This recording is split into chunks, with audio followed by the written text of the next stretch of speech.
દાહોદ જિલ્લાના ધાનપુર તાલુકાના મંડોર ગામમાં આવેલી ભીલ સેવા મંડળ સંચાલિત સ્વામી વિવેકાનંદ કુમાર કન્યા છાત્રાલય અને આશ્રમ શાળા, જેમાં બાળકોના સ્વાસ્થ્ય અને શિક્ષણ સાથે ચેડા થતા હોય તેવા દ્રશ્યો સામે આવ્યા છે.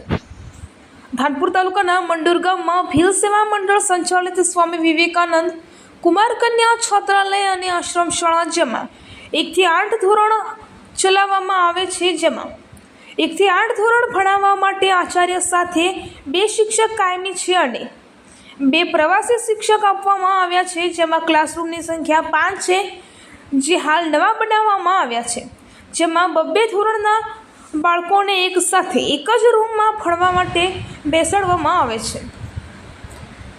સાથે જ છોકરીઓની સંખ્યા 45 અને છોકરાઓની સંખ્યા 62 છે. જેમાં 35 બાળકો બીમાર હોવાથી ઘરે હતા તે ત્યાંના હાજર શિક્ષક દ્વારા જણાવવામાં આવ્યું. અને આ આશ્રમ શાળામાં જૂની બિલ્ડિંગ જર્જરિત હાલતમાં છે અને જેમાં જમવાનું બનાવવામાં આવે છે તેમાં પણ યોગ્ય લાઇટની સુવિધા નથી અને અમુક બાળકોને એવી જર્જરિત બિલ્ડિંગમાં રાખવામાં આવે છે. સાથે નવી બિલ્ડિંગની અંદર પણ એક જ રૂમની અંદર 30 થી 40 છોકરાઓને અને છોકરીઓને રાખવામાં આવે છે. સૂવા માટે પણ કોઈ યોગ્ય પલંગની સુવિધા નથી.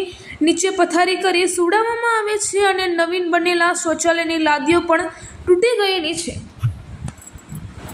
સાથે આશ્રમ શાળામાં નાના નાના બાળકો જોડે શૌચાલયથી લગતી તમામ રૂમો અને આશ્રમ શાળાના મેદાનથી લગતી તમામ જગ્યાની સાફ સફાઈ બાળકો જોડે કરાવવામાં આવે છે. હાલ વરસાદી માહોલમાં મેદાનમાં પાણી પણ ભરાયું હતું, તે પણ આ નાના નાના બાળકો જોડે કઢાવવામાં આવે છે. શાળાની અંદર એક પણ સફાઈ કામદાર નથી અને આ આશ્રમ શાળામાં યોગ્ય શિક્ષણ સુવિધા કે બાળકોના સ્વાસ્થ્યની યોગ્ય સંભાળ લેવામાં આવતી નથી. ગ્રામ્ય વિસ્તારના ગરીબ લોકોના નાના નાના બાળકોની જેલના કેદીઓ કરતાં પણ ખરાબ પરિસ્થિતિ જોવા મળે છે. તો આ પરિસ્થિતિનો જવાબદાર કોણ, એ પણ એક મોટો પ્રશ્ન છે. હવે જોવાનું રહ્યું કે આ આગળ સમાચાર ચડ્યા પછી પરિસ્થિતિ પર કઈ રીતે યોગ્ય પગલાં લેવાય છે. રિપોર્ટર ચંદુભાઈ મોહનિયા, દાહોદ.